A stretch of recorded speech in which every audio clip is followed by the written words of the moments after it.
Good morning. Good morning. Welcome to another edition of Let It Be Known. Of course, I'm your host, Stacy Brown. Peace and love, everybody. Welcome and happy holidays. Just perspective, we are 17 days away from Christmas, 18 days away from Kwanzaa, which means we are 24 days away from the new year. Are you ready, Stacy, for the new year? Listen, time flies so fast. Whether you're ready for another year to come in or not, you know it's gonna happen quick. So I mean, look, it's already the 8th of December. I know. It, it's like, gosh, where Yeah. does time go? Huh. Either you keep up or get left behind. Look, exactly. Um, Lots going on today, Nia. A whole lot. and But one of the things that happened yesterday, and you've been all over the whole Shador Sanders thing, and I know you got some sports later on, but you've been all over this, and I've kind of been like, okay, whatever, whatever, whatever. But things are so when they so obvious that something is amiss, something is nefarious, something's going on here. I mean, Shador Sanders, the Browns were down big, right? And then he rallied them back. They were down 31-17. It was 6 minutes to go, and he rallied them back. He threw three touchdown passes, got them within 31-29, and um, all they needed was a 2-point conversion to tie the game. I mean, and I say all they needed. 2-point conversions are not as easy as they may appear or sound.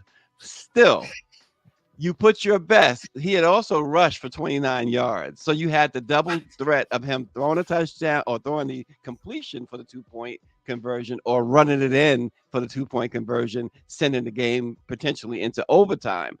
However, the coach pulled Shador Sanders as they lined up to go in for the 2-point conversion. Niele, why? And this is not only an embarrassment to the Browns coaches, to the organization, but to the NFL. This is this is horrendous. Mm, yeah, for sure. I think it was on everybody's timeline yesterday, that story.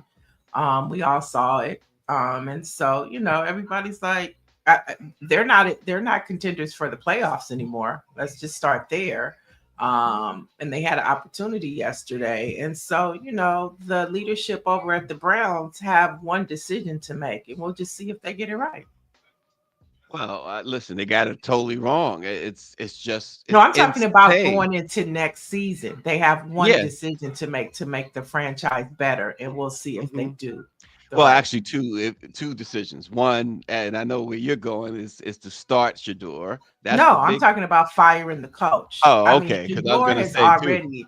Shador has already positioned himself, Mhm, that he is a starting quarterback. Okay. He's mhm. proven that. And for the last 2 or 3 games, he's been in that position. So, I just think if they have a new coach, then Mhm. it'll make everything better.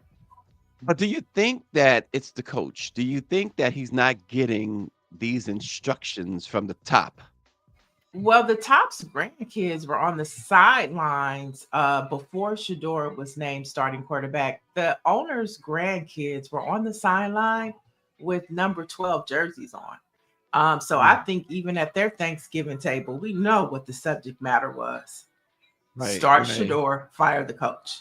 And so, a lot of times grandkids have a lot of influence. So we know when it comes to the ownership of that team that family has mixed thoughts. Everybody's not on the same page. So hopefully those grandkids will continue to have influence, and that that they make the right decision. I mean, yesterday Yeah. was a total example, or it's like an NBA scenario where there's some betting going on and they're Oh, there intentionally we trying go. to lose the There we game. go. There we go. And I think Nancy Wall hit it too. They need to check and see if they throw that game for betting purposes. Patricia Jackson said, fire the coach. The team wants to win. Dr. Maryland says, I think it's the NFL. But um, gosh, who was it that I saw break it down about this betting stuff? And like you said, they're talking about the NFL. I mean the NBA, but it goes to the NFL, it goes to Major League Baseball, all this bet, MGM, FanDuel, etc. Um, there was a field goal kicked in the Raider game that seemed so ridiculous. It was preposterous to kick a field goal there, but you had to understand it came down to betting, right? It had to. And I think Dr. Maryland is right. This is a NFL thing when it comes to the Sanders. Listen, I have come to that conclusion, even after saying in the beginning that I mean I am not a Dion fan. I'm not a Sanders fan. We know you're However, nobody's fan. We know. however, what's right is right. What's obvious is obvious. Something is amiss, and it's not just in Cleveland. I think Dr. Maryland is right. I think the Shador Sanders thing is an NFL thing. Yeah, Something well, is not right. yeah, yeah. Well, I'm definitely a Dion fan. I'm definitely a Sanders men fan. But I think a lot of times it's a setup because this is only amplifying Shador's platform. When you look at yesterday, you look at social media, and you look at the timeline, Shador was the NFL. I don't Hmm. I don't even I don't even know what other teams were playing yesterday. All I know is Shador Sanders was playing, and that horrible call by that coach took over and dominated all of the headlines. So, the Browns may think they're hurting Shador, but what they're only doing is showing his class, his intelligence. And when he does get the opportunity to play, he's going to do more than excel. He's going to shine. Well, he was certainly shining yesterday, and they took the shine off for sure of a potential win for Cleveland. No team, those players on For one of the Cleveland, but not for organization, Shador. Let's just be clear right, that it wasn't a shine for Cleveland, but for Shador, he right. shined yesterday. Even after post interview, he was shining. They, there's this thought about tanking. No team, the players, the organization may want to tank. The players never want to lose. They could be 0-16. They want that 17th game. So this was purely a coach's thing and a purely a Cleveland Browns thing. And I agree with Dr. Maryland. Again, I'll say it again. It's an NFL thing. So, man. Well, Shador, just when you think of NFL, just think of Shador Sanders. I want to address Big Cheese. He says, Miss Niele, I was wondering, just wondering if you heard of any FBAs being deported. I may not have heard of them being deported, but I have heard of them being racially profiled. I have heard of them being arrested. And that is the story of Black people in this country. So, I mean, where are they going to deport us to? We in our homeland, but they do racially profile us. And this Trump Klan administration is giving them authority to do so. So that's the bigger issue, the racial profiling. There are black people missing. We don't know if they've been deported or not. There are Well, I, foundational black people well, missing in all of yeah. this ICE stuff. So we don't know where they are. And Well, I don't know about also, that, but I know they have been arrested and racially profiled. oh, we know that. But what I'm saying is, so many people have been caught up in this and missing. We don't know what this Klan has done with them. And also, hold on, this birthright citizenship stuff. Mm, watch what happens there. Um, Also this morning, the Trump folks want to do all they can to maintain its mostly white population. Um, they want Europe to do all they can to maintain its mostly white population, or they threaten them that they won't be U.S. allies anymore. A new national security strategy has come out with the Trump administration claiming that some of America's oldest allies in Europe face, quote, the real and more stark prospect of civilization erasure. due to immigration and the purported erosion of democratic principles. They accuse the European Union and other unnamed transnational bodies of allowing unchecked immigration and curbing free speech. So they're saying, look, if this continues, we're not going to be allies anymore. So they want others. They want the Europe nations to follow what this country is doing in a very dastardly way, as we just discussed. I mean, they are really afraid of people of color. That's the only thing I can think of. And particularly, of course, Black people are at the top of their list. I mean, that's all that says to me. You're worried about what's happening abroad now. I mean, you are so threatened by what's happening here in the United States, and you don't want to admit the truth because white folks are no longer the majority. Um, they're just going to keep that buried for as long as they can. But now you want to take it abroad over to the pond? Get out of here. That's my response. In our community, we would say, Negro, please. Well, please. Nigga, please work for UPS. The Trump administration has removed Martin Luther King Jr. Day and Juneteenth from next year's calendar of interest fee free days for national parks and added Trump's birthday to the list, according to the National Park Service, as the administration continues to push back against a reckoning of the country's racist history and federal lands. So there you go again. Foundational Black folks. I mean, this guy could care less about you. And his administration continues to show you that too. Well, I think this is a warning sign. I think that we should prepare because if they're attacking just being able to go into these, facilities for free, that means that there are conversations about the actual holidays, Oh yeah. and Oh yeah. so, just let's be prepared, and Mhm. sometimes those are the things that trigger mass movement. So, mess around and FAFO if you want to. Yeah. And But so folks are not going to be happy about you trying to take away our holidays. they want to add to the free days, Trump Day, his birthday, Flag Day. The updated calendar has Constitution Day and Teddy Roosevelt's birthday. So it's like there's no more, trying to be subtle about it. So it's unbelievable. And Greer asked a good question, Neil. Which I think we kind of talked about before. What will the next administration do about all these types of Trump changes? And it's going to be interesting to see. Well, that's going to be the challenge because he's doing so much seen and unseen, right? So it's like, what do you attack first? The priority. Some of the priorities are things we don't even know about. And so that's going to be the challenge. But I don't care how much it is. Get somebody else in there, and let them start figuring it out. And we might be moving into, how they say we would always move into a new world order. We might just be at that point. Mhm.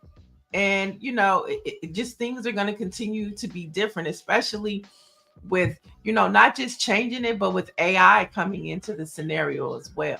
Like we're just moving into a different space as it relates to the world in this country. Yeah. Nancy Wall says the whole world is watching these clowns and what they're trying to do. The whole world's watching these clowns. I like that. And it's Yeah, and he's unbelievable. I mean, most people, including us, we cannot believe that this is happening and continues to happen. Dr. Marilyn says, well, as she's talking about these museums and stuff and parks, she says, well, at least as a veteran, she gets in free anyway. Trump is unreal. It's just crazy. And also, as we know, so a big day is coming up as early as tomorrow, as race continues to shadow every assault on the Affordable Care Act. Tomorrow, it should be a vote tomorrow on whether the federal subsidies will remain in the Affordable Care Act to keep it affordable for probably 40 million people. But the fight over the ACA was never just about health care. Check out our story on BlackPressUSA.com. It really goes into how it all began the moment Barack Obama was elected. Um, and you had a black president who put the lives of poor and marginalized people into federal law.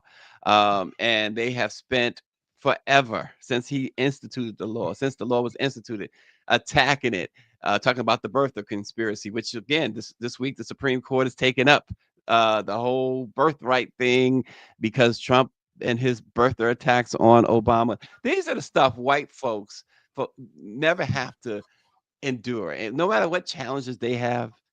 I mean, all these challenges, the most qualified black folk, and Barack Obama was probably the most qualified president we've had. I mean, I'm again, and Neil's gonna say, "Of course you wasn't." I'm no fan of Barack Obama, but the facts are the facts. I mean, think about the presidents. How many more qualified presidents did we have? We haven't had a qualified president like that in a very long time, at least.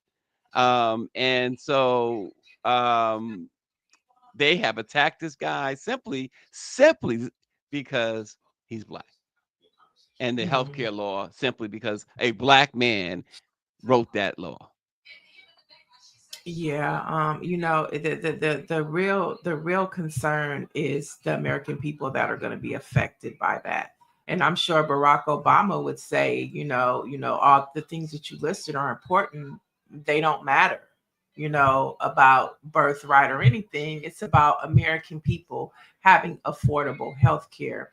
It's about other countries in this world having free health care, and their governments are sustainable, their governments are thriving, and people have access to health care. And why isn't it that the most popular, the one of the richest countries in this world cannot provide health care, even if it's not free, at a decent cost for its citizens? Yet we watch an administration that continues to gouge and steal from our government, continues to give their rich buddies tax cuts, free taxes. I mean, and you know what I mean? At a Congress who has better health care than the constituents that they serve. And so, I mean, Right. I think those are the things that are important, and our forever president, Barack Obama, would say as well. I have when I look back on when they were crafting, when he was working on the Affordable Care Act, and of course, both chambers of Congress had to approve it, and they did.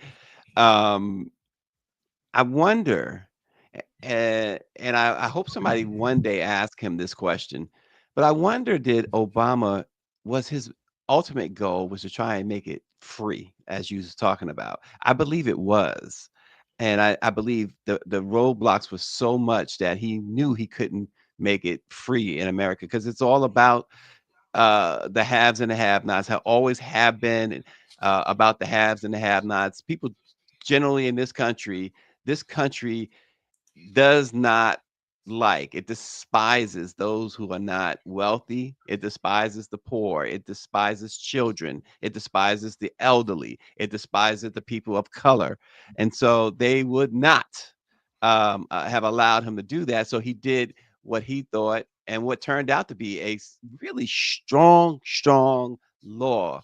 And so they've been trying to dismantle it ever since. And so that's the bottom line. Also, this morning, this is to me, I found this to be very interesting. I wouldn't recommend anybody do this, but it was still interesting. This black woman on TikTok decided she wasn't going to let racism hide behind a screen after a man named Mike posted comments calling black people the N-word and claiming he had what he called black fatigue. She drove 3 hours to his job to confront him in person. She knocked on his door, reminded him of the hate he typed, and told him that she found him easily. Then she gave him a choice. He could apologize, or she would show his wife the grinder account that she discovered. Well, he chose to read her written apology out loud. So, she had the goods on this dude. Another day on social media.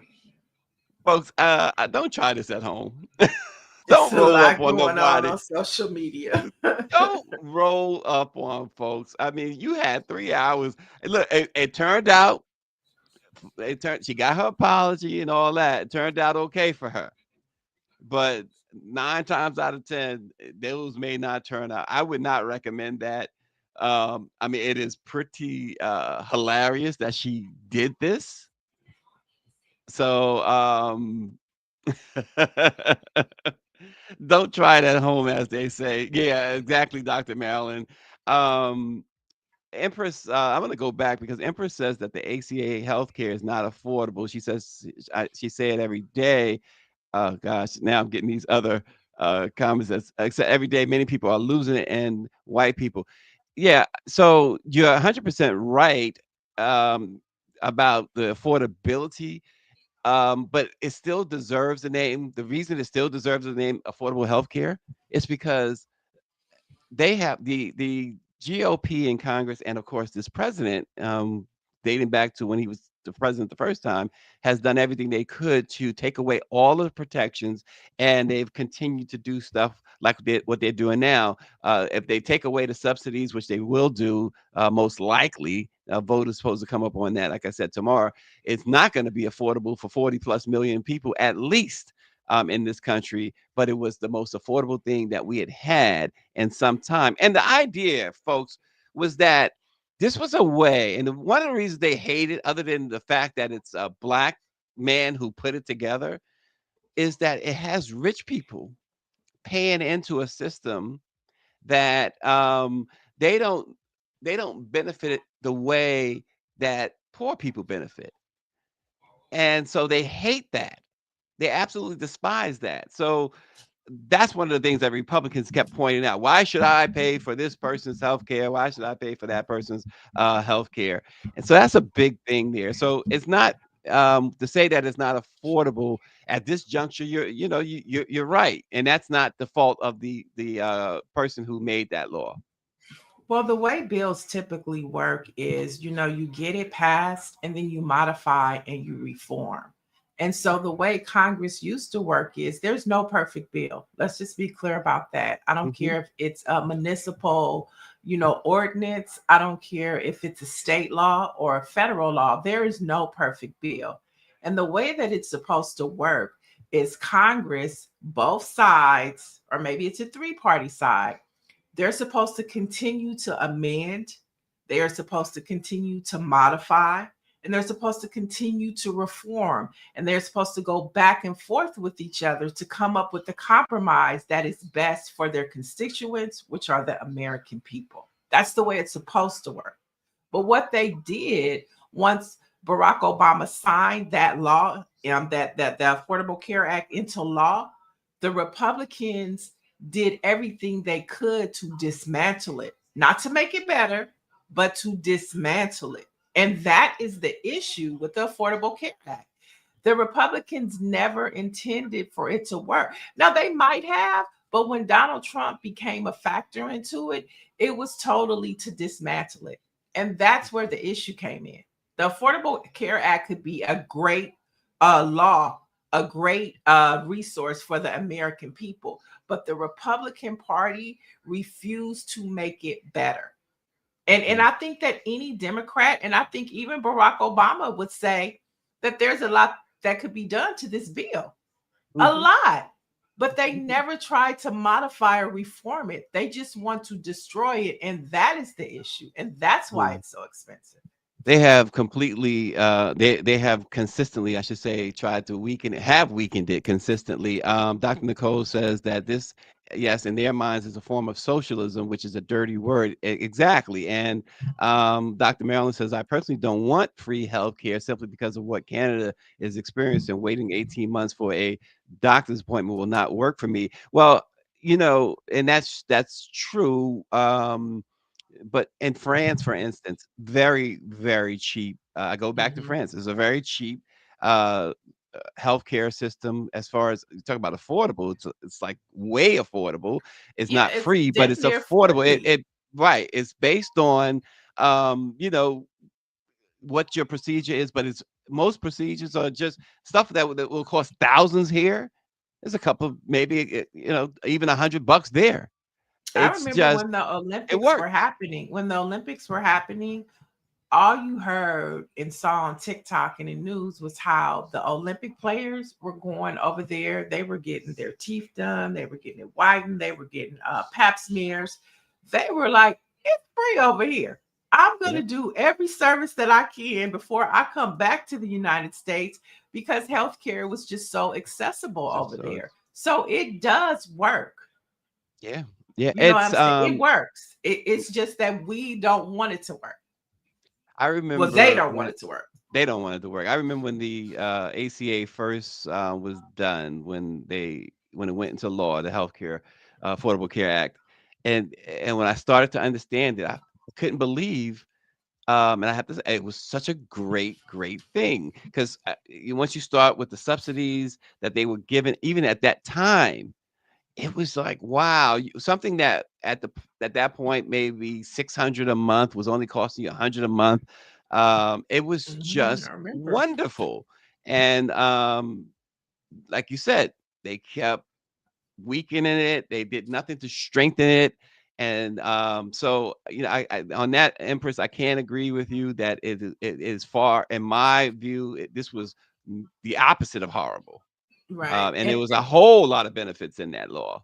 Right. And I remember at that time too, when there was a lot of conversation, and Kamala Harris was a senator at the time, and there were lots of conversations, and the Democrats talking points, like Democrats had an opportunity to kind of change the narrative to fight for the Affordable Care Act, but they just never had any good talking points. And I can't remember what the term they were using, but I remember because Kamala Harris was our senator at the time, and she was out here, and I was able to ask her, what's up with? I was asking them about their talking points then. And I'm like, Right. why don't you use forms like we need to reform and modify? Oh, that's what it was. They kept talking about how horrible it was. And it was like, well, why don't Democrats say we need to reform and modify it instead of just letting Republicans trample all over this piece of legislation that is important to the American people? She had no response for it. Democrats really need to figure out how to lobby and advocate and articulate to the American people better ways. They need to figure out better ways to talk to us to make sure that it matters. Because I think that we played a part in not fighting for health care because we didn't know what the Republicans were doing, but the Democrats knew, and they just didn't know Yeah. how to tell us. They just didn't And, know how to tell us. like you said, their talking points, they are often provided by Republicans some great talking points they choose not to use. So, I mean, they give them so many, they give them ammunition and they don't use it. right. And So I Patricia's right. She says improving isn't a bad thing. reform, modify, get it together. And they saw what the Republicans were doing. And we saw Mhm. like the healthcare industries lobbying. There were some pieces of legislation that were provided by lobbyists that Republicans got busted out for several times, that they just took the bills and then forgot to take the name off of the lobbyist firm that gave them the piece of legislation. They just turned it in and they forgot to remove who it came from. They weren't That even sounds like writing the bill. incompetence. They weren't even writing the bills. The lobbyists, the insurance companies, the people who they just turned it in. That sounds like the height of incompetence to me. Golly, they was That's what they were putting it in doing. with the lobbyist name on it. They were That is turning in the bills. That happened several that's times. pathetic. That's absolutely pathetic. Look, Dr. Marilyn says, yes, France is great, but they are healthier than the United States, so it's not as expensive. We make money off our bad diet, which leads to diseases. Everyone makes money, doctors, dialysis clinics, et cetera, et cetera. She's 100% right. Yeah. So, we'll see, because this is going to continue to be an issue, because we know that the Donald Trump administration has no intentions of helping the American people. And so None. we're going to have more sick people without access to health care. And then you have a country that is ran by Republicans who don't give a damn. Uh, All right, 24 days until 2026. Let's jump into some more headlines. And folks are giving Magic Johnson the side eye. Now, this is uh-oh. after he posed and photos on his Instagram account that he was having his annual Christmas event give back from a Target store. Now he wrote with the pictures, we treated 125 local kids to a Target shopping spree where they got to spend $225 on whatever they wanted. And so, my Magic Johnson's been doing this since 1994. They've serviced over 45,000 children. This is what he wrote, and that they've received over $500,000. 500,000 toys and new bikes through his Christmas event. But the question is it okay if it's for charity to be at Target? If it's for charity and for the kids, is it Look, okay? yeah, I am, Or we speak about these like you said, these billionaires, they do stuff that that they should be commended for. And we don't always like their choices. Whether or not this was a bad choice or not depends on the lens you're looking at it from. So I, I I've had my say on Target. I think that there's a lot that we don't know and we don't understand, and we are willfully ignorant on. I'm not saying that Target is all right. I'm just saying I think that there's a lot there that is not being reported, and I think is not being reported because people like to be mad about stuff that they have no reason to be mad about. it was for the kids. It was so funny. My niece and nephew are down here this weekend, and I took them to the mall to get their Christmas gifts. And there are no more toy stores. Remember, you used to go to KB and Toys R Us, and there were About toy that. stores. You just walk in the toy store and get what you want. There are no toys, but there was a Target in the mall, and I was like, okay, you guys want to sneak into Target? They looked at me and they was like, no, we cannot Mm, go into Target. I said, well, all right then, niece and nephew. And we found something else, but they were not willing to go. I was like, well, Magic did it for charity. I said, if y'all, okay, we just go sneak. They said, no, absolutely not. So I mm. said, okay. Well, I have a 15-year-old who, ever since she was born, her favorite store is Target. So, what can you say? They was like, absolutely not.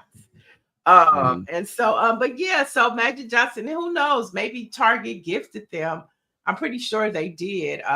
Gave Magic Johnson a big incentive to do that, right? And it might not just have been the You toys. you you'd imagine that whichever outlet or whatever he decided to wherever he decided to do this, yeah, there was something in it that they there was something about it. Whatever, they gave him some sort of incentive to do it. Yes.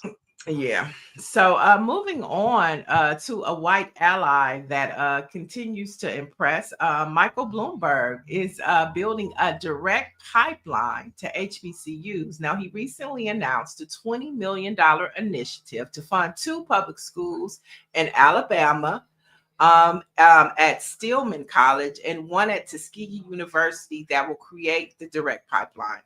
And the school is from K through 12, and Bloomberg laid this foundation for this partnership, which he launched in conjunction with the United Negro College Fund. And so basically, there will be these charter schools either on the campus or very close to the campus that will work in conjunction with these HBCUs to give these students an opportunity to have access to the campus, and lead them towards, being integrated into the school after they graduate. I mean, this is a brilliant idea. And this is what you talk about, good or bad. This is what an ally looks like. Mhm. Mhm. Him and Mackenzie Scott. Um, again, it's good to see. It's great to see, and I still believe we got to take care of our own. So I'm still calling out the black billionaires. Where are you? Where are you in this fight? Some of you probably have shown your your hand somewhere in this, but it's being totally overshadowed by white folks. So, and Well, I don't care. no, I don't mind I Bloomberg think what and yeah, go Robert ahead. Greene is doing something huge with HBCUs. He's planning Mhm. a concert. And I mean, Robert Greene gives, Oprah Winfrey gives, Tyler Perry gives. So there, Sean Combs gives. I'm not Sean Combs. Well, Sean Combs did give, but I'm talking about Sean Carter. So black billionaires do give. They give. Okay. I haven't seen it, but Oh, I've seen. if Well, you, I I'm have. taking. The Oh, ones that I listed, they give. okay. And there's a big HBCU concert that's happening in March. And it's a huge campaign with Live Nation in conjunction with Robert Greene. And it's all about amplifying the Black college experience and helping more Black students go to HBCUs. And we know Robert Greene has a foundation that gives. But I mean, this concert is huge, and there's so many people that are involved. Um, the Black state legislators are involved. So it is going to be not just a concert, but it's going to be a movement to not only support our HBCUs, but draw awareness to them as well. So, I think what Bloomberg is doing is that epitome of teaching a man how to fish instead of giving the man a fish. right.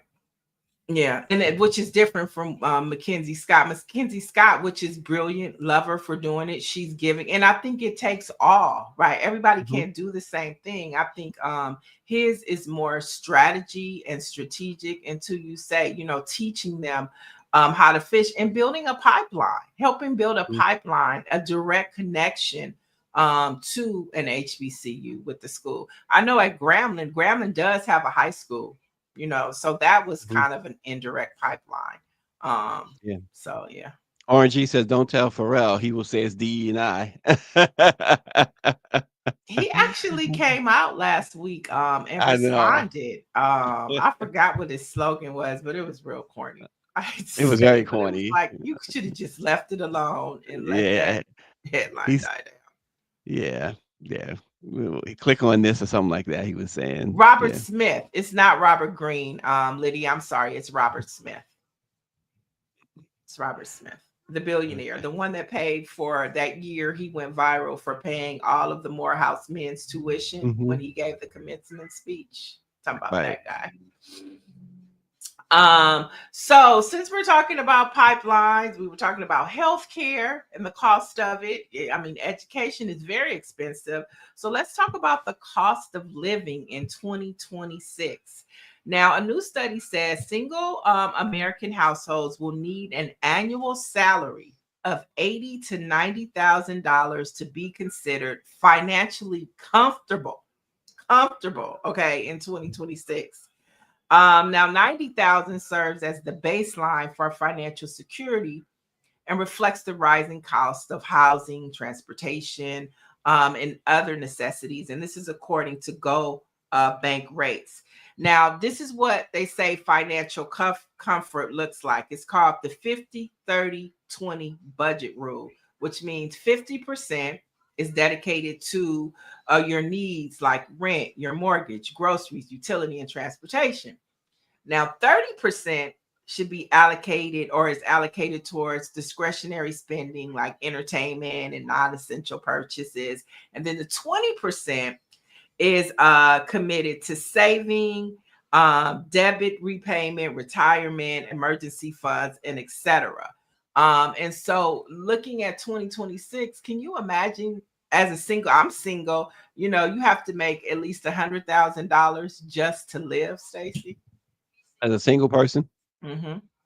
Yeah, that sounds about right.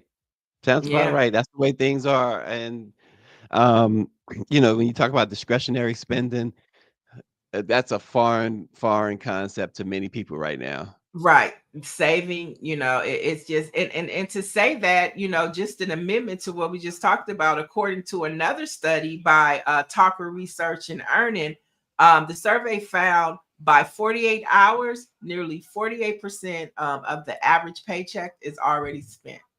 So by the Wow. time you get your paycheck within 48 hours, at least half your check is gone.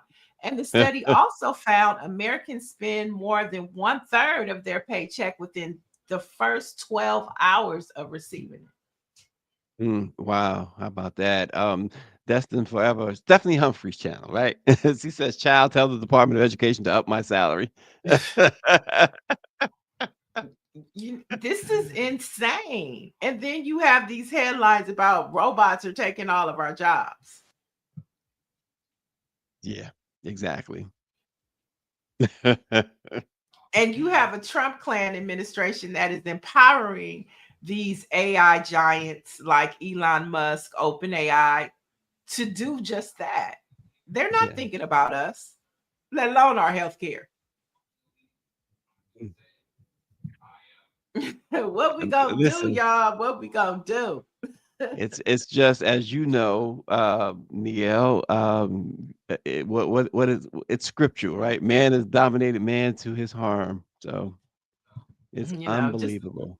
just a little perspective. And switching it up in a little entertainment news, prayers go out to Saturday Love, Alexander O'Neill, who was rushed to the hospital over the weekend as a fire broke out in his apartment complex. Now, his wife says she awoke to O'Neill shouting as flames bubbled through a Hmm. cord of his oxygen machine, which he Oh, had brought home with him as he was just discharged from ICU hours before the incident.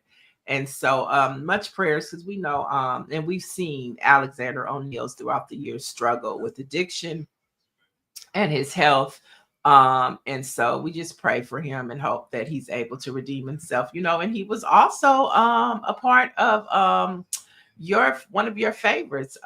Prince wrote a lot of songs for Alexander O'Neill hmm, and he worked with yeah, Prince a lot. yeah. Wow. Yeah, it's a shame. Like you say, it's home, just home from the hospital, and Just this home. happens. Yeah. Goodness grief. Well, thank God Wow. though, his wife was able to wake up and get them out of that Yeah, how situation about that? before something horrible Man. happened. Well, tragic, so to say. Yeah. And Wow. finally, let's jump back into a HBCU headline. Congratulations goes out to Prairie View, who defeated Jackson State 23-21 in the SWAC championship. Now, Prairie View hasn't won the SWAC championship since 2009. So congratulations to him and them. And they now advance to the Cricket Celebration Bowl against the South Carolina State Bulldogs. And that's coming up this Saturday, December 13th on ABC. You can check your local listings to check it out. But HBCUs in prime time is always a good idea. Orange, you said it's just horrible, and I saw where it was Prairie View who was trying to plant their flag there, and even the police there at the game was not allowing them to do that. Haters, haters, Haters. haters don't hate. Haters are Terrible. going to hate. Mm, And mm, those are your mm. headlines for today, folks. Well, let's get some black facts in. So, we know that many historians and legal scholars consider the U.S. Supreme Court's 1954 decision in Brown v. Board of Education to be one of the most important and far reaching pronouncements in the history of the court. Well, on this date in 1953, the one and only Thurgood Marshall, the chief legal counsel for the NAACP, gave that argument for the plaintiff. So, this is the day that Thurgood Marshall, the soon to be Supreme Court Justice, argued in the Brown v. Board of Education case. I mean, that's so interesting when you think about the Supreme Court today Oh, and gosh.